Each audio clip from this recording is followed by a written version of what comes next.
સૌથી અગત્યનો ટોપિક છે કે જે સ્ટડીના પોઈન્ટ ઓફ વ્યૂથી નહીં પણ જોઈએ તો હ્યુમન હેલ્થ છે, મનુષ્યનું સ્વાસ્થ્ય છે, એને લગતો સૌથી અગત્યનો ટોપિક છે. અને એ ટોપિક જે છે એને આપણે ડિસ્કસ કરીએ છીએ ને એ છે ડાયાબિટીસ. બરાબર? મધુપ્રમેહ એટલે કે રુધિરની અંદર જોવા મળતું હાઈ બ્લડ ગ્લુકોઝ લેવલ, વધારે પડતું ગ્લુકોઝનું પ્રમાણ. હવે અહીંયા આગળ આ ડાયાબિટીસ છે એ ખાલી આપણે સ્ટડીના પોઈન્ટ ઓફ વ્યૂથી જોઈએ છીએ કે એક્ઝામની અંદર પૂછાય છે એના પોઈન્ટ ઓફ વ્યૂથી જોઈએ છીએ એ બરાબર નથી. કારણ કે અલ્ટિમેટલી આ જોઈએ તો એક એજ પછી કોઈ પણ હ્યુમન બીંગ છે એની લાઈફમાં આ ડિઝીઝ છે એ અસર કરે છે. બરાબર? જો પ્રોપરલી તમે જમવાની અંદર તમારી રેગ્યુલર રિધમ છે, સાયકલ છે, એની અંદર તમે ધ્યાન નથી આપતા તો આ ડિઝીઝ છે એ જલ્દીથી લાઈફમાં એન્ટર થાય છે. બરાબર? વધારે ટાઈમ નહીં લેતા આપણે ડાયાબિટીસને ડિસ્કસ કરવાનું ચાલુ કરીએ.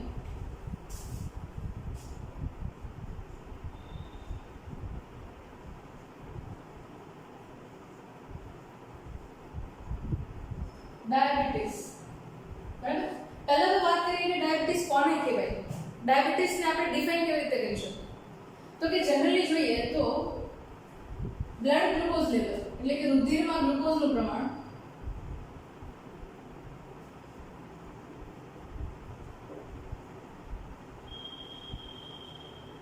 તમે નોર્મલી જુઓ તો 90 થી 120 મિલીગ્રામ પર ડેસીલીટર જેટલું જોવા મળે. ડેસીલીટર આઈ થિંક તમને યુનિટ ખબર હશે. બરાબર? મિલીગ્રામ પર ડેસીલીટર આ નોર્મલ બ્લડ ગ્લુકોઝ લેવલ છે. હવે જો અહીંયા આગળ બ્લડ ગ્લુકોઝ લેવલ છે એ 120 મિલીગ્રામ પર ડેસીલીટર છે એનાથી વધવાનું ચાલુ થાય અને એવરેજલી કહું તો તમને 140 મિલીગ્રામ પર ડેસીલીટર છે એનાથી જો વધારે જાય છે તો એ કોઈ પણ હ્યુમન બીંગ છે એમના બ્લડ સેમ્પલની અંદર આપણને મળતી જે કન્ડિશન છે ને એને આપણે ડાયાબિટીસ કહીએ છીએ. બરાબર? ઓલમોસ્ટ જોઈએ તો 200 મિલીગ્રામ પર ડેસીલીટર છે ત્યાં સુધી કોઈ પ્રોબ્લેમ નથી, પણ જો એનાથી બ્લડ ગ્લુકોઝ લેવલ છે વધારે પડતો હાઈ થશે તો હ્યુમન બીંગ્સને ઘણી બધી પ્રોબ્લેમ્સ ચાલુ થશે. બરાબર? ઓકે, તો આ જે છે એ રુધિરમાં ગ્લુકોઝના પ્રમાણના આધારે આપણે ડાયાબિટીસ છે એને ડિફાઇન કરી શકીએ છીએ. ડાયગ્નોસિસ કેવી રીતે કરીએ છીએ, એના નિદાન માટે શું કરીએ છીએ? તો કે આપણે બ્લડનું સેમ્પલ લઈએ છીએ. બરાબર? આપણી કોઈ પણ રુધિરવાહિની છે એની અંદરથી રુધિરનું સેમ્પલ લેવામાં આવે અને એ સેમ્પલ છે એની અંદર આ ટેસ્ટિંગ થાય કે ગ્લુકોઝનું પ્રમાણ કેટલું છે. બરાબર? એના પછી બીજો સેમ્પલ યુરિનનું લેવાય છે. જો યુરિનની અંદર વધારે પ્રમાણમાં, મૂત્રની અંદર વધારે પ્રમાણમાં ગ્લુકોઝ હાજર હશે તો ત્યાં પણ ખબર પડી જશે. અને કેવી રીતે યુરિનમાં અને બ્લડમાં ગ્લુકોઝ વધારે પ્રમાણમાં હાજર રહે છે એના કારણ છે ડાયાબિટીસની અંદર આપણે સમજવાના છે અને ડિસ્કસ કરવાના છે. બરાબર? સ્ટાર્ટ કરીએ. ફર્સ્ટ ઓફ ઓલ વાત કરવાની છે કે ડાયાબિટીસ છે એના વડે કયા કયા અંગો છે એ સૌથી વધારે અસર પામે છે. બરાબર? આ એક સૌથી અગત્યની વાત છે. જે લોકો પોતાના શરીર માટે સજાગ છે, બરાબર, એ લોકોએ આ વસ્તુ છે એના ઉપર સૌથી વધારે ધ્યાન આપવું જોઈએ. જો આ ઓર્ગન છે શરીરની અંદર કામ નથી કરતા તો ઓલમોસ્ટ સમજી લો કે હ્યુમનની લાઈફની અંદર ફિઝિયોલોજીકલ બધી પ્રોસેસ છે એના ઉપર અસર થવાની છે. બધી જ પ્રક્રિયાઓ છે એના ઉપર અસર થવાની છે. બરાબર? હવે અહીંયા પર જોઈએ તો સૌથી પહેલા તમને કહું તો કાર્ડિયોવાસ્ક્યુલર સિસ્ટમ, કાર્ડિયોવાસ્ક્યુલર સિસ્ટમ જેને આપણે ગુજરાતીમાં કહીએ છીએ રુધિરાભિસરણ તંત્ર.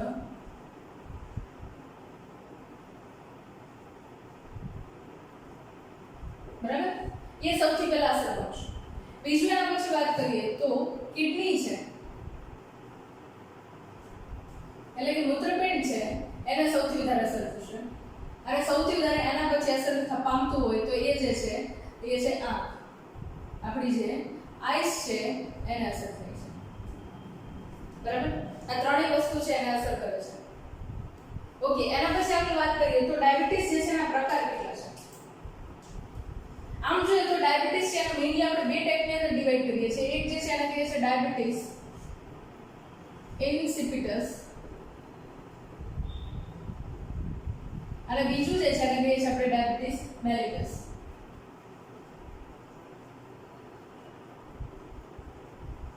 બરાબર?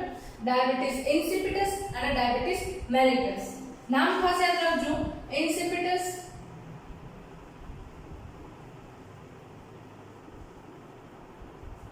અને અહીંયા આગળ છે ડાયાબિટીસ મેલિટસ. ઓકે, જનરલી જે ગ્લુકોઝ ઉપર આધાર રાખતી હોય ને એવા પ્રકારની ડાયાબિટીસ છે ને એ ડાયાબિટીસ મેલિટસ છે. એટલે કે જે અહીંયા મેં ગ્લુકોઝને લઈને વાત કરીને એ કઈ છે તો કે ડાયાબિટીસ મેલિટસ. જ્યારે ડાયાબિટીસ ઇન્સિપિટસ છે એ પશ્ચ પિટ્યુટરી ઉપર આધાર રાખે છે. પોસ્ટેરિયર પિટ્યુટરી ગ્લેન્ડ છે એના ઉપર આધાર રાખે છે. બરાબર. ઓકે, વાત કરીએ ડાયાબિટીસ મેલિટસ છે એ આજનો લેક્ચર છે એના માટેનું મેઇન ફોકસ છે. ઇન્સિપિટસ એ આપણે પાછું પિટ્યુટરી ગ્રંથિ છે એના ડિસઓર્ડર જોશું, એના રોગો જોશું, ત્યારે એની અંદર આપણે ડિસ્કસ કરશું. બરાબર. ઓકે, ડાયાબિટીસ મેલિટસ જે છે એની અંદર આપણે બે ટાઈપ લઈએ છીએ. બરાબર. એકને આપણે કહીએ છીએ diabetes type 1 and diabetes type 2.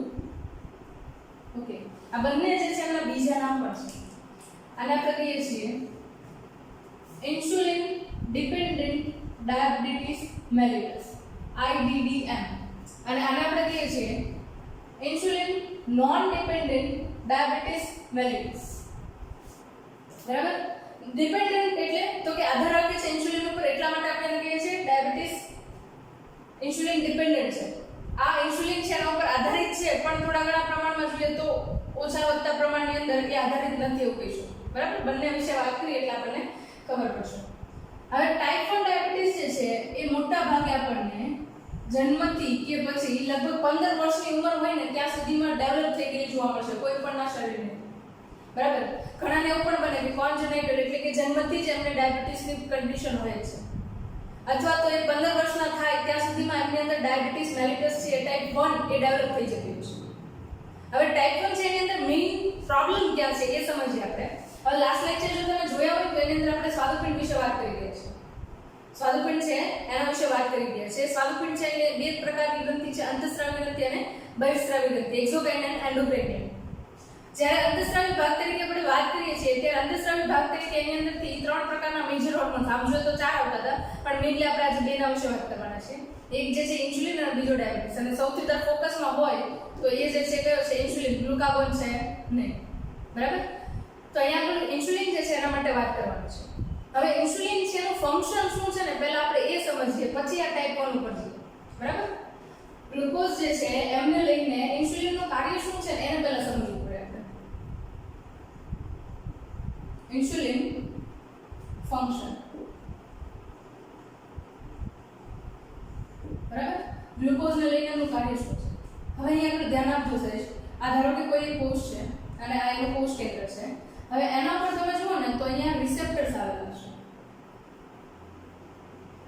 યાદ રાખજો કે ઇન્સ્યુલિન જે છે એક પ્રકારનો પ્રોટીન પ્રકારનો હોર્મોન છે, પેપ્ટાઇડ પ્રકારનો હોર્મોન છે, એવું યાદ રાખજો. બરાબર. આ ક્વેશ્ચનમાં વારંવાર પૂછાઈ શકે છે કે ઇન્સ્યુલિન છે એનો પ્રકાર કેવો છે. બરાબર. ધારો કે આ કોઈ કોષ છે. હવે અહીંયા આગળ આપણે જોઈએ કે આપણું પાચન માર્ગ છે, એમાં ધારો કે આ જઠર છે, આંતરડું છે. ઇન શોર્ટ કહું તો બધો જ પાચન માર્ગ છે, સ્ટમક, ઇન્ટેસ્ટાઇન, આ બધું પાચન માર્ગનો ભાગ છે. ત્યાંથી ખોરાક છે એ રુધિરાભિસરણ તંત્રની અંદર રુધિર વાહિની છે એની અંદર મિક્સ થાય છે. રાઈટ. આ જે છે શું છે તો કે રુધિર વાહિની. હવે અહીંયા આગળ જઠર અને આંતરડાની અંદર જે ખોરાક હતો, ગ્લુકોઝ હતો, એને ધારો કે હું બ્લુ કલરની પેનથી દર્શાવું છું. બરાબર. તો એ ગ્લુકોઝ જે છે ક્યાં એન્ટર થયો કે રુધિર વાહિની છે એની અંદર એ ગ્લુકોઝ છે એન્ટર થયો. હવે ગ્લુકોઝનું પ્રમાણ જે છે એ જ્યારે આટલા પ્રમાણથી હાઈ જવા મળશે ને ત્યારે સ્વાદુપિંડ છે એની અંદર રહેલા બીટા કોષો છે, બીટા સેલ્સ, એમના વડે ઇન્સ્યુલિન છે મુક્ત કરવામાં આવશે. અને આ ઇન્સ્યુલિન છે એ પણ ક્યાં મુક્ત થાય છે તો કે રુધિરની અંદર મુક્ત થાય છે. હવે અહીંયા આગળ ધારો કે આ બ્લેક કલરના ડોટ છે એ ઇન્સ્યુલિન છે. બરાબર. હવે ઇન્સ્યુલિનનું મેજર ફંક્શન શું છે? શું કામ ઇન્સ્યુલિન નથી ને એને કન્ડિશનને આપણે ડાયાબિટીસ કહીએ છીએ? તો કે ઇન્સ્યુલિન છે ને એનું કાર્ય એવું કંઈક છે કે એ પોતે ગ્લુકોઝ જે છે એને ટ્રાન્સફર કરીને કોષો સુધી પહોંચાડે છે. બરાબર.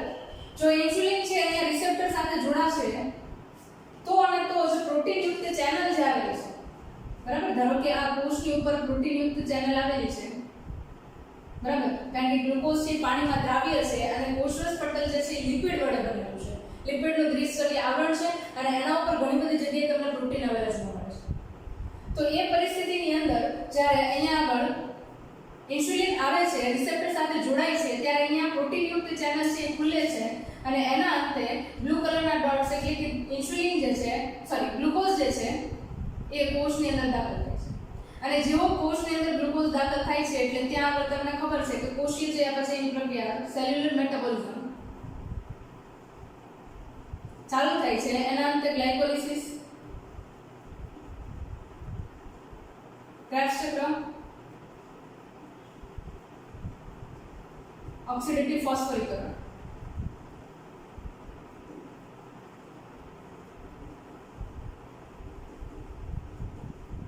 આ બધી પ્રક્રિયાઓ થાય તો એના અંતે આમાંથી આપણને શું મળે છે તો કે એમાંથી આપણને એટીપી નામ તો સુના હોગા એડેનોસાઇન ટ્રાઇફોસ્ફેટ બરાબર એટીપી સ્વરૂપે ઉર્જા મુક્ત થાય છે અને આ ઉર્જા છે એનો ઉપયોગ આપણે કાર્ય કરવા માટે કરીએ છીએ ફોર એક્ઝામ્પલ હું એવું કહું છું કે મારા હાથને લખવાનું કાર્ય કરવું છે તો એના માટે જે જરૂરી ઉર્જા છે ક્યાંથી મળે છે તો કે આવી રીતે ખોરાકનું પાચન થાય છે રુધિરાભિસરણ તંત્ર વડે અને ઇન્સ્યુલિન વડે ગ્લુકોઝ છે કોષની અંદર દાખલ થાય છે કોષની અંદર કોષીય શ્વસનની પ્રક્રિયા થાય છે કોષીય ચયાપચયની પ્રક્રિયા થાય છે એના અંતે આપણને એટીપી સ્વરૂપે ઉર્જા મળે છે અને આ ઉર્જા જે છે એનો કાર્ય કરવા માટે ઉપયોગ કરે છે હવે તમને ક્લિયર થતું હશે કે જે આપણે ખોરાક લઈએ છીએ એના વડે આપણને ઉર્જા કેવી રીતે મળે છે હવે અહીંયા આપણે પ્રોબ્લેમ ક્યાં થાય છે જો ડાયાબિટીસ હોય તો કે તમે જોવો છો કે બ્લડની અંદર ગ્લુકોઝના ઘણા બધા મોલેક્યુલ્સ છે એટલે કે ડોટ તમને બ્લુ કલરના દેખાય છે એ શું છે તો કે ગ્લુકોઝના મોલેક્યુલ્સ બ્લડની અંદર રુધિરમાં ગ્લુકોઝ જે છે ખૂબ વધારે પ્રમાણમાં છે પણ જેટલા પ્રમાણમાં અહીંયાથી ઇન્સ્યુલિન આવવો જોઈએ એટલા પ્રમાણમાં ઇન્સ્યુલિન આવતો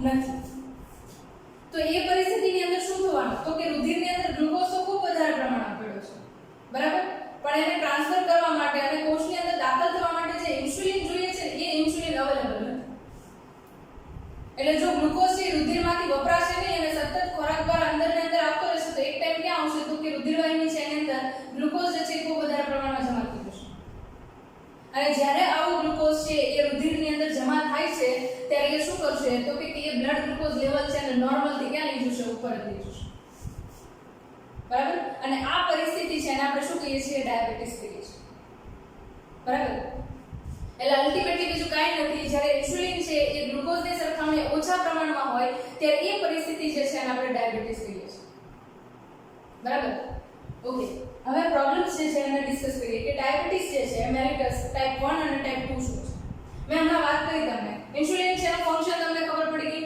ડાયાબિટીસ કોને કહેવાય એ તમને ખબર પડી ગઈ હવે આપણે જોવાનું છે ડાયાબિટીસ છે એના ટાઈપ જોવાના છે એને લઈને આ જે સિસ્ટમ છે કેવી રીતે અસર પામે છે એ આપણે જોવાનું છે બરાબર ઓકે ટાઈપ 1 ડાયાબિટીસ છે એની અંદર મેં તમને શું કીધું તો કે એની અંદર મેં તમને પહેલા વાત કરી કે લગભગ લોકો જે છે 15 વર્ષની ઉંમર સુધી પહોંચે ત્યાં સુધીમાં જો ટાઈપ 1 ડાયાબિટીસ હોય તો એની અંદર ડેવલપ થઈ ચૂકી હોય બરાબર અથવા તો એની અંદર હવે પછી કદાચ ડેવલપ ન પણ થાય બરાબર પણ ધ્યાન રાખીએ અહીંયા આગળ કે ટાઈપ 1 ડાયાબિટીસ છે એની અંદર શું થાય છે તો મેં તમને વાત કરી એ મુજબ કે અહીંયા આગળ ધારો કે આ સ્વાદુપિંડ છે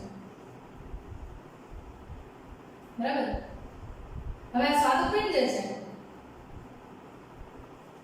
એની અંદર તમે જુઓ છો કે બીટા કોષો છે બીટા સેલ્સ છે જે શું કરે છે તો કે ઇન્સ્યુલિનનું પ્રોડક્શન કરે છે હવે આપણને ખબર છે કે આપણા શરીરની અંદર શ્વેત કોષો વ્હાઇટ બ્લડ સેલ્સ આવેલા છે કે જે રોગ પ્રતિકારક શક્તિ સ્વરૂપે આપણા શરીરની અંદર કામ કરે છે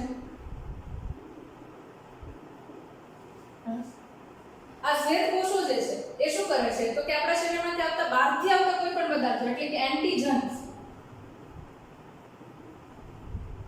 એન્ટીજન્સ કયા કયા તો કે બેક્ટેરિયા છે વાયરસ છે બરાબર આ બધાની સામે ફાઇટ કરવાનું કામ કરે છે એની બદલે શું કરે છે તો કે આપણા શરીરના શ્વેત કોષો શું કરે છે તો કે આપણા શરીરના બીટા કોષો જે છે સ્વાદુપિંડના કોષો છે એમના ઉપર એટેક કરે છે હવે જેટલા પણ સ્વાદુપિંડ છે એની અંદર આવેલા આઇલેટ્સ ઓફ લેંગરહાન્સ છે એમાં રહેલા બીટા કોષો છે બધાનો નાશ કરી નાખશે બીટા કોષનો નાશ થઈ જશે એટલે ઓટોમેટિકલી અહીંયા આગળ ઇન્સ્યુલિનનું પ્રોડક્શન બંધ થઈ જશે ઇન્સ્યુલિન નહીં આવે એટલે શું થવાનું તો કે બ્લડ ગ્લુકોઝ લેવલ હાઈ થશે જેને આપણે કહીએ છીએ બરાબર તો આ કન્ડિશન જે છે એ તમને type 1 diabetes insulin dependent diabetes છે એના ઉપર જોવાનું છે ટોટલી ઇન્સ્યુલિન જે છે એ આવવાનું જ બંધ થઈ જાય છે આપણે બહારથી ઇન્સ્યુલિનના ઉપર ડિપેન્ડ કરીએ છીએ જ્યારે આવી કન્ડિશનની અંદર પેશન્ટ હોય ત્યારે એને શું કરવું પડે તો કે એમણે ઇન્સ્યુલિન છે એમને ઇન્જેક્શન ડાયરેક્ટ બ્લડની અંદર આપવા પડે કારણ કે તમને ખબર છે કે હોર્મોન્સ છે એને ડાયરેક્ટલી ક્યાં નાખવાના હોય બ્લડની અંદર એને આપણે ટેબ્લેટના સ્વરૂપની અંદર ખાવા જોઈએ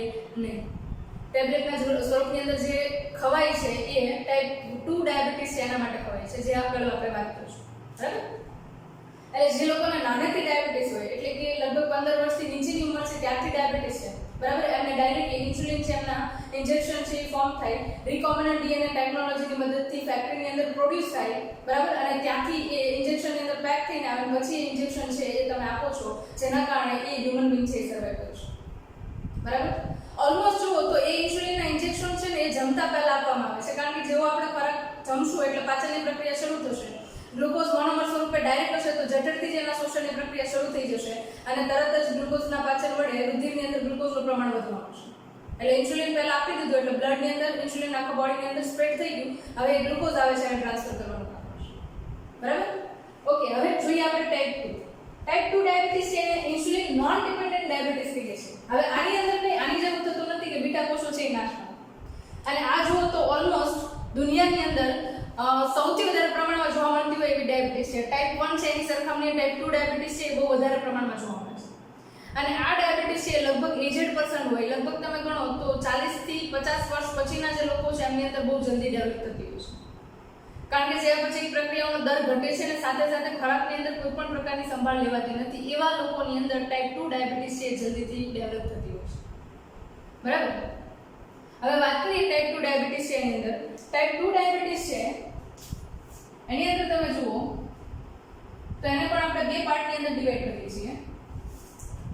પહેલો જે ટાઈપ છે એની અંદર શું છે તો કે ઇન્સ્યુલિનનું પ્રોડક્શન નથી થતું,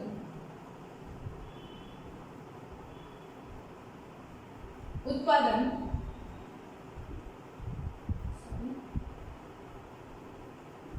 ઇન્સ્યુલિનનું જે ઉત્પાદન થવું જોઈએ એ ઉત્પાદન થતું નથી.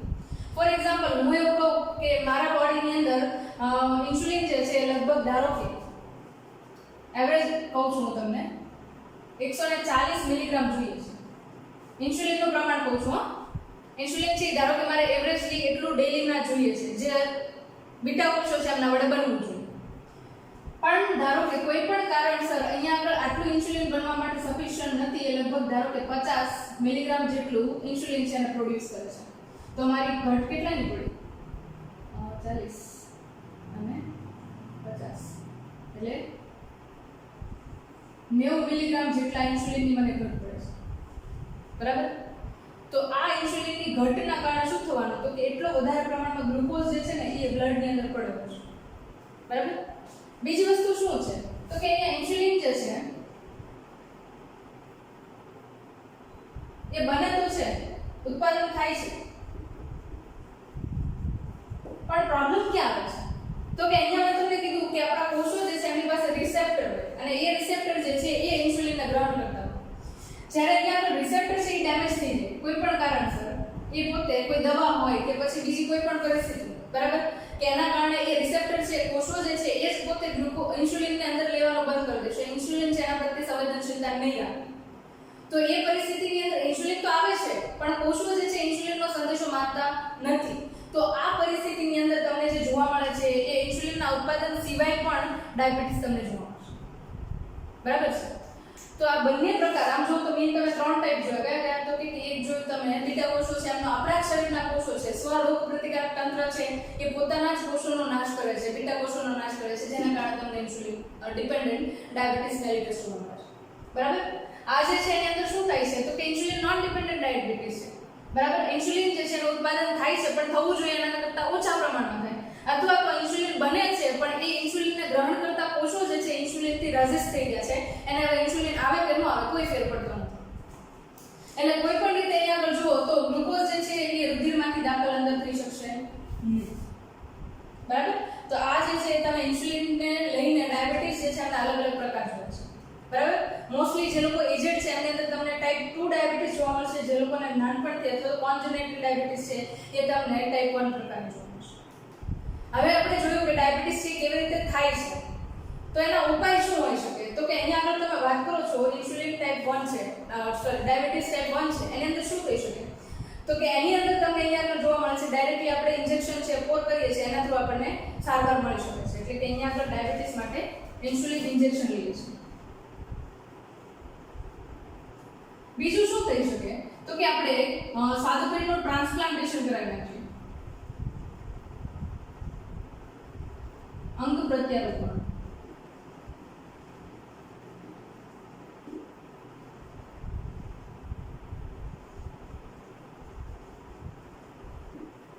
અંગ પ્રત્યારોપણ ઓર્ગન ટ્રાન્સપ્લાન્ટેશન છે એક મેથડ છે, પણ હા એની એક શરત છે. જો તમે કોઈ બીજા વ્યક્તિનું સાદુપિંડ લ્યો છો તો તમારા સ્વરોગ પ્રતિકારક તંત્ર છે એમને કાયમ માટે સપ્રેસ કરવું પડે. કાયમ માટે તમારે ગોળીઓ ખાવી પડે કે પોતાનું શરીર છે એ બહારથી આવેલું સ્વાદુપિંડ છે એમને કંઈ નુકસાન ન પહોંચે. બરાબર? આ જે છે એના માટેનું ઇલાજ કહી શકીએ. બીજી વસ્તુ અહીંયા આગળ શું ઇલાજ છે તો કે અહીંયા આગળ આપણે જો આ પ્રકારની કન્ડિશન છે કે ઇન્સ્યુલિનનું ઉત્પાદન પ્રોપર નથી થતું તો આપણે એવી પ્રકારની ટેબ્લેટ ગોળીઓ ખાઈએ છીએ, બરાબર, કે જેના કારણે ઇન્સ્યુલિનના ઉત્પાદન માટે બીટા કોષો છે એ સક્રિય થાય. બરાબર? અને અહીંયા આગળ જો ઇન્સ્યુલિન છે એના માટેની કોઈ પણ પ્રોસેસ છે તો આ જે પરિસ્થિતિ છે એની અંદર તમને બે ઇલાજ છે જોવા મળે છે. એક તમે ઇન્જેક્શન લો અથવા તો સ્વાદુપિંડનું અંગ પ્રત્યારોપણ. બરાબર? આ પ્રકારે તમને કંઈક જોવા મળતું હોય છે. હવે જોઈએ કે આ સિસ્ટમ છે એ કેવી રીતે અસર પામે છે. જો ડાયાબિટીસ થાય છે તો એના વડે બોડી ઉપર કેવી રીતે અસર થાય છે એ ખાસ જોઈએ. બરાબર? કારણ કે જો આપણને આ ખબર હશે તો કદાચ આપણે ડાયાબિટીસને થવા જ નહીં દઈએ, બોડીની અંદર આવવા જ નહીં દઈએ. બરાબર? હકીકતમાં તમને ખબર પડે જો ડાયાબિટીસ કોઈ પણ વ્યક્તિ છે ને એને તમે પૂછો કે કેવા કેવા પ્રકારની ઇફેક્ટ થાય, મેજોરિટી જુઓ તો એમના પગ જે છે એમના ઉપર વધારે ઇફેક્ટ થાય, એમના પગમાં ખાલી ચડવી, પગની તળિયા જે છે એની અંદર સતત બળતરા થવી. બરાબર? આવી ઘણી બધી પ્રોબ્લેમ્સ જે છે એ ફેસ કરતા હોય છે. આના ઉપરાંત બ્લડ પ્રેશર જે છે એને લઈને પણ પ્રોબ્લેમ થતી હોય છે. ઉપરાંત ખોરાકની અંદર કેટલી બધી પરેજી લેવી પડે. આ ઘણી બધી પ્રોબ્લેમ્સ છે એ ફેસ કરતા હોય છે. ઘણી બધી વાર તો એવું પણ થતું હોય છે કે જો ડાયાબિટીસના પેશન્ટ છે એમનું પ્રોપર ધ્યાન નહીં રાખવામાં આવે તો એમને આંખથી દેખાતું પણ બંધ થાય છે. બરાબર? અને કોઈ પણ પ્રકારની ટેબ્લેટ, મેડિસિન કે ઓપરેશનની અંદર જતા પહેલા દર વખતે ડાયાબિટીસ છે એમને ચેક કરવું જ પડે. એ પહેલા કોઈ પણ પ્રકારની ટ્રીટમેન્ટ થશે નહીં. બરાબર? એટલે એકવાર જો ડાયાબિટીસ આવી છે ને જો તમે એને રેગ્યુલેટ નથી કરતા, એના ઉપર પ્રોપર ધ્યાન નથી આપતા તો લાઈફ ટાઈમ માટે સાથે રહેશે અને ક્યારેય પણ તમારી લાઈફમાંથી જશે. બરાબર? તો આપણે જોઈએ કે આ પ્રોબ્લેમ્સ છે ક્યારે ક્યારે થાય છે. હવે આપણે જોયું તો કે અહીંયા આગળ જો ઇન્સ્યુલિન નહીં હોય તો બ્લડ ગ્લુકોઝ લેવલ છે હાઈ થઈ જશે. બ્લડ ગ્લુકોઝ લેવલ તો હાઈ થાય છે એ આપણે સમજ્યા, પણ કોષોને ઊર્જા માટે આધાર આપવાનો કોના ઉપર? ગ્લુકોઝ ઉપર. હવે ગ્લુકોઝ ઇન્સ્યુલિન નથી એટલે કોષની અંદર દાખલ નહીં થાય. કોષની અંદર દાખલ નહીં થાય તો બીજો કયો ઓપ્શન છે કે કોષને ઊર્જા મળે? કારણ કે એવું તો થતું નથી કોષને ઊર્જા ન મળે તો એ બીજો કોઈ રસ્તો નથી. હવે તમને ખબર હોય તો મેં ઓલરેડી તમને કીધેલું છે કે સૌથી પહેલા શરીરની અંદર કાર્બોદિત પદાર્થ છે એમનો ઉપયોગ થાય. ગ્લુકોઝ છે એક પ્રકારનો કાર્બોદિત છે. જો શરીરમાં કાર્બોદિત પદાર્થ નથી હાજર તો એના ઓપ્શનની અંદર એ યુઝ કરશે ચરબીને. બરાબર? લિપિડ જે છે એનો ઉપયોગ કરશે. આપણને ખબર છે કે આપણા સ્કિનની નીચેનું લેયર છે જે ચરબીયુક્ત કોષો ધરાવે છે, જ્યાં ચરબી છે એ સંગ્રહ પામે છે, એડિપોઝ ટિશ્યુ. બરાબર? મેદપૂર્ણ પેશી આ જે છે એ સતત ચરબીનો સંગ્રહ કરે છે. જ્યારે આપણા શરીરની અંદર ગ્લુકોઝનું ઓછું પ્રમાણ છે ત્યારે એ પરિસ્થિતિની અંદર ચરબી જે છે એમનું બ્રેકડાઉન થાય છે, તૂટવાની પ્રક્રિયા થાય છે અને એ ચરબી છે એ હવે પછી કોષ છે ઉપયોગમાં લેશે. બરાબર? હવે અહીંયા આપણે મેજર પ્રોબ્લેમ બે થાય છે. એક તો બ્લડ ગ્લુકોઝ લેવલ છે એ ઓલરેડી હાઈ છે અને બીજું કે ચરબી જે છે એનું વધારે બ્રેકડાઉન થાય છે અને બ્રેકડાઉન થઈને ક્યાં જાય છે? કોષની અંદર જાય છે. તો એના કારણે એક પ્રોબ્લેમ થવાની છે. પહેલી વાત કે ચરબીનું લેયર જે છે એ ક્યાં છે? સ્કિન પાસે છે. ટ્રાન્સફર થઈ કોના વડે આવશે? તો કે રુધિર વડે આવશે. રુધિર જે છે એ ચરબીને એક જગ્યાએથી બીજી જગ્યાએ ટ્રાન્સફર કરવાનું કામ કરે છે. અથવા તો કે કોઈ પણ દ્રવ્ય છે શરીરની અંદર એને ટ્રાન્સફર કોણ કરે છે? તો કે રુધિર કરે છે. હવે રુધિર જ્યારે ચરબી છે એને ટ્રાન્સફર કરે છે ને ત્યારે પ્રોબ્લેમ થાય છે. આપણને ખબર છે કે અહીંયા આપણી રુધિર વાહિનીઓ છે એમના અંદર કોષો આવેલા છે, સ્નાયુઓ આવેલા છે. 3 સ્તરની અંદર ધમની છે એ બનેલી હોય છે. હવે સૌથી પહેલા જ્યારે ચરબી છે, ફોર એક્ઝામ્પલ અહીંયા ગ્રીન કલરના ડોટ્સ એટલે તમે મેદ સમજો, ચરબી સમજો. આ ચરબી એડિપોઝ ટિશ્યુ એટલે કે મેદપૂર્ણ પેશી જે છે એમાંથી બ્રેકડાઉન થાય છે, ભંગાણ થાય છે અને એ રુધિરની અંદર આવે છે. હવે એ ચરબી ટ્રાન્સફર થતી જ્યારે કોષ સુધી પહોંચે છે એ પહેલા શું થાય? ઘણી બધી વાર એવું બને છે કે એ ચરબીના મોલેક્યુલ્સ છે એ દિવાલ છે, ધમનીની દિવાલ છે એના ઉપર ડિપોઝિટ થતા જાય, ધીરે ધીરે કરતા ત્યાં આગળ જમા થતા જાય. હવે આના કારણે શું થવાનું? તો કે આના કારણે તમે જુઓ છો ચરબીનો જથ્થો એટલો બધો જમા થાય છે કે ધીરે ધીરે કરતા ધમનીનો ડાયામીટર તમે જો અહીંયા આટલો હતો, અહીંયા કેટલો થઈ ગયો? આટલો થઈ ગયો. તો રુધિરને પસાર થવામાં તકલીફ થશે.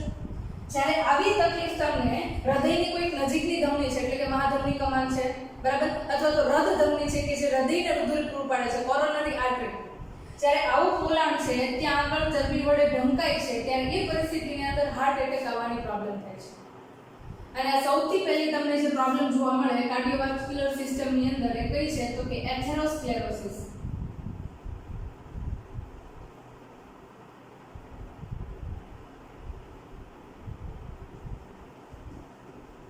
બરાબર? આ પહેલો મેજર ડિસઓર્ડર કાર્ડિયોવાસ્ક્યુલર ડિસઓર્ડર જેને એથેરોસ્ક્લેરોસિસ કહે છે.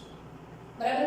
આ કન્ડિશનની અંદર પેશન્ટ જે છે એમને સ્પ્રિંગ મુકાવવી પડે અથવા તો પછી હાર્ટ એટેક આવે તો બેટરી મુકાવવી પડે. આવા ઘણા બધા પ્રોબ્લેમ્સ ઇશ્યુ આવતા હોય છે. બરાબર. અને ઘણીવાર એવું પણ બનતું હોય છે કે હાર્ટ એટેક અથવા તો કન્જક્ટિવ હાર્ટ ફેલિયર, હૃદય છે એની નિષ્ફળતા, આવા ઘણા બધા પ્રોબ્લેમ્સ જોવા મળે. બધા શબ્દો છે એના પાછા આપણે ચેપ્ટર નંબર 18 ની અંદર માનવ પરિવહન તંત્ર છે એની અંદર પાછા ડિસ્કસ કરશું. બરાબર. તો આ પહેલો થ્રેડ છે એ આપણે દેખીએ. બરાબર. બીજું જોઈએ એની અંદર હવે ચરબી છે એકવાર અહીંયા આગળ તો ફસાઈ ગઈ એના લીધે આપણે એથેરોસ્ક્લેરોસિસ જોવા મળે છે. હવે ચરબી છે એ ધીરે ધીરે કરતા ટ્રાન્સફર થઈને કોષો સુધી પહોંચે. કોષોની અંદર ચરબી છે એના ચયાપચય માટે બીટા ઓક્સિડેશનની પ્રોસેસ થશે. જેમ ગ્લુકોઝ જે છે એના ચયાપચય માટે ગ્લાયકોલિસિસ થાય છે, ક્રેબ્સ ચક્ર થાય છે, ઓક્સિડેટિવ ફોસ્ફોરિકરણ થાય છે, એમ અહીંયા આગળ ચરબીના ચયાપચય માટે બીટા ઓક્સિડેશનની પ્રોસેસ થાય છે. આ એમસીક્યુ ની અંદર તમને પૂછાઈ શકે કે ચરબીના ચયાપચય માટે કયા પ્રકારની પ્રક્રિયા થાય છે, તો એ બીટા ઓક્સિડેશનની પ્રક્રિયા કરશે. બીટા ઓક્સિડેશનની પ્રક્રિયાને અંતે જે બનતો ઘટક છે એ ક્રેબ્સ ચક્રની અંદર દાખલ થાય છે અને ક્રેબ્સ ચક્રના અંતે ઓક્સિડેટિવ ફોસ્ફોરિકરણમાં જાય છે અને એના અંતે આપણને એટીપી મળે છે. એ એટીપી નો ઉપયોગ કોણ કરે છે, તો કોષ કાર્ય કરવા માટે કરે છે. રાઈટ. હવે અહીંયા આગળ જો બહુ વધારે પ્રમાણમાં ચરબી જે છે એમનું બીટા ઓક્સિડેશન થશે તો એની બાય પ્રોડક્ટ તરીકે અહીંયા આગળ આપણને મળે છે એસિટોન બોડીઝ અથવા તો હું એને કહીશ કીટોન બોડીઝ.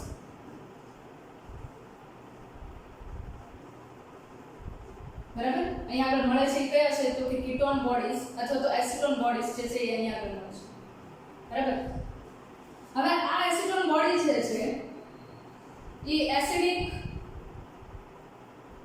નેચર ધરાવે છે.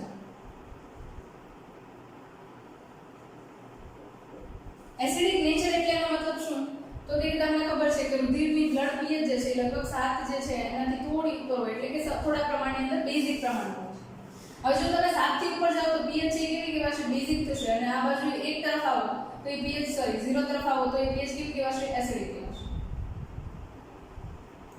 તો અહીંયા આગળ તમે જુઓ તો કીટોન બોડીઝ છે જેટલા વધારે પ્રમાણની અંદર શરીરની અંદર જમા થશે એટલા જ વધારે પ્રમાણમાં અહીંયા આગળ એસિડિક પરિસ્થિતિ છે એ વધશે. એટલે શું થવાનું, તો કે રુધિરની પીએચ છે એની અંદર ઘટાડો આવશે અને ઘટતી પીએચ છે એ શું દેખાડે, એસિડિકતા દેખાડે. પીએચ રુધિરની પીએચ છે એની અંદર એસિડિકતા દેખાડે. અને આ પરિસ્થિતિ જે છે એને આપણે શું કહીએ છીએ, કે એસિડોસિસ એવું નામ આપીએ છીએ અથવા તો કીટોન બોડીઝના કારણે થાય છે એટલા માટે એને કહીએ છીએ આપણે કીટો એસિડોસિસ.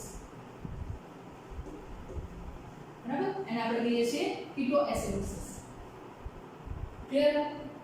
બરાબર. અને જો કોઈ પણ વ્યક્તિ છે એમના શરીરની અંદર તમને કીટો એસિડોસિસની પ્રોસેસ છે બહુ લાંબા સમય સુધી જોવા મળે ને તો એ વ્યક્તિ જે છે એનું મૃત્યુ પણ થઈ શકે છે. બરાબર. ઓકે. આ પહેલી વાત કરી આપણે કાર્ડિયોવાસ્ક્યુલર સિસ્ટમ જે છે એના પર જે અસર થાય છે. બીજું અહીંયા આગળ કિડની જે છે એના ઉપર સૌથી વધારે અસર થતી જોવા મળે છે અને કિડની જે છે સૌથી વધારે જો અસર પામતી હોય તો બ્લડ પ્રેશર જે છે એમના થ્રુ અસર પામશે.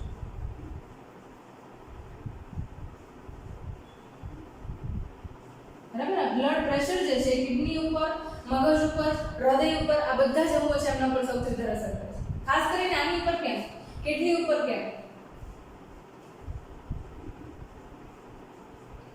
ઓકે. કિડની જે છે એનું મુખ્ય કાર્ય શું છે, ફિલ્ટર કરવું. શું ફિલ્ટર કરશે, બ્લડને, જે કંઈ પણ પ્રકારની અશુદ્ધિ છે આપણે ખોરાક લીધો એની અંદરથી પાચનને અંતે જે કંઈ પણ અશુદ્ધિઓ મળે છે પ્રોટીનના જે પછી અંદર urea, uric acid, ammonia, creatinine, બરાબર. ઘણા બધા ઘટકો છે આપણે શરીરની અંદર બનતા હોય છે. આના ઉપરાંત આપણે જે દવાઓ લઈએ છીએ એની બાય પ્રોડક્ટ લીવરની અંદર ચયાપચય થયા પછી જે મળે છે, યકૃતની અંદર ચયાપચય થઈને મળે છે એ પણ શરીરની અંદરથી કિડની દ્વારા બહાર નીકળે છે. બરાબર. તો કિડની જે છે એ શું કરે છે, તો કે ફિલ્ટર કરવાનું કામ કરે છે અને ફિલ્ટરની પ્રોસેસ જે છે ને સંપૂર્ણ રીતે બ્લડ પ્રેશર, રુધિર દબાણ છે એના ઉપર આધાર રાખે છે. હવે જો બ્લડ ગ્લુકોઝ લેવલ છે એ હાઈ થશે, રુધિર પ્રમાણ જે છે એ હાઈ થશે, બ્લડ પ્રેશર જે છે એ હાઈ થશે, તો એના કારણે સૌથી વધારે અસર થશે કિડની અસર. કિડની છે એ યુરિનને બહાર કાઢવામાં અને ગાળણની પ્રક્રિયા છે એની અંદર ઘણા બધા પ્રમાણમાં નિષ્ફળ થતી હોય છે. અને જો આવી ડાયાબિટીસ લાંબા સમય સુધી રહે તો એ કિડનીને ફેલ પણ કરી શકે છે, મૂત્રપિંડ છે નિષ્ફળ પણ બને છે. અને આવા વ્યક્તિ જે છે એમને લાંબા ટાઈમ માટે ડાયાલિસિસ એકમ છે એના ઉપર આધાર રાખવો પડે છે પોતાના જીવનને ટકાવી રાખવા માટે. બરાબર. અને આ પદ્ધતિ જે છે એ સૌથી વધારે ખર્ચાળ પદ્ધતિ છે એવું કહી શકો. બરાબર. ઓકે. હવે વાત કરીએ નેક્સ્ટ આપણે કિડની માટે વાત કરી, કાર્ડિયોવાસ્ક્યુલર સિસ્ટમ માટે વાત કરી. હવે વાત કરવાની છે આપણે આંખ માટે. આઈસ જે છે એની અંદર ચોક્કસ પ્રકારની કન્ડિશન ઊભી કરે છે જેને કહેવાય છે કેટરેક્ટસ.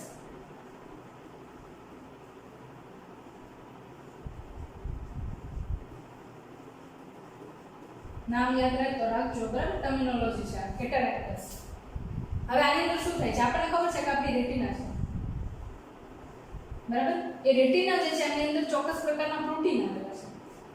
આ ચોક્કસ પ્રકારના ધારો કે પ્રોટીન છે.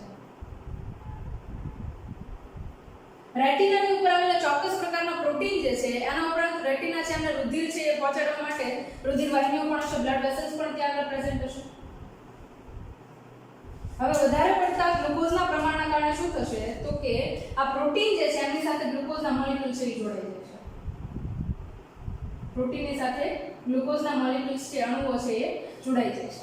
તો આ પરિસ્થિતિની અંદર શું થાય છે તો કે આંખ જે છે એની અંદર ક્લાઉડીનેસની પ્રોસેસ છે એ તમને જોવા મળે. ક્લાઉડીનેસ કન્ડિશન આપણને કેમ વાદળછાયું વાતાવરણ હોય તો એની અંદર ધૂંધળું દેખાય, એ રીતે ડાયાબિટીસના પેશન્ટ છે એમને આંખમાંથી તેવા પ્રકારની વિઝ્યુલાઇઝેશન થઈ જશે જેના કારણે આંખ જે છે એ સૌથી વધારે પ્રમાણમાં અસર પામે છે બરાબર. તો મેજર જે થ્રેટ છે આમ જુઓ તો ડાયાબિટીસ એક પણ પ્રકારનો રોગ નથી, પણ આમ જુઓ તો ડાયાબિટીસ લોંગ ટાઈમ માટે બોડીની અંદર છે તો એ આવા મેજર ઓર્ગન્સ છે એમને સૌથી વધારે ઇફેક્ટ કરશે. એટલા માટે જ ડાયાબિટીસ છે એ સૌથી વધારે ખતરનાક છે, કારણ કે ઘણા બધા ડિસીઝને સાથે લઈને આવે છે અને મુખ્ય અંગો છે એમના પર અસર કરે છે. કિડની, હૃદય, મગજ, મૂત્રપિંડ, આંખ બરાબર. આ બધી વસ્તુ જે છે એ હ્યુમનની લાઈફમાં સૌથી વધારે ઇમ્પોર્ટન્ટ છે અને એમના ઉપર આ સૌથી વધારે અસર કરે છે બરાબર. તો ડાયાબિટીસ જે છે એમને લઈને આપણે આ પ્રકારની વાત કરી છે. તો તમને હજી પણ કંઈ પણ પ્રકારના ડાઉટ રહી જતા હોય તો તમે કમેન્ટ બોક્સની અંદર કમેન્ટ કરી શકો છો. હું તમારા કમેન્ટના આન્સર જરૂર આપીશ બરાબર. અહીંયા સુધી લેક્ચરને રાખીએ છીએ. નેક્સ્ટ લેક્ચરની અંદર પાછું આપણે નવું ડિસ્કશન સ્ટાર્ટ કરીશું. ઓકે.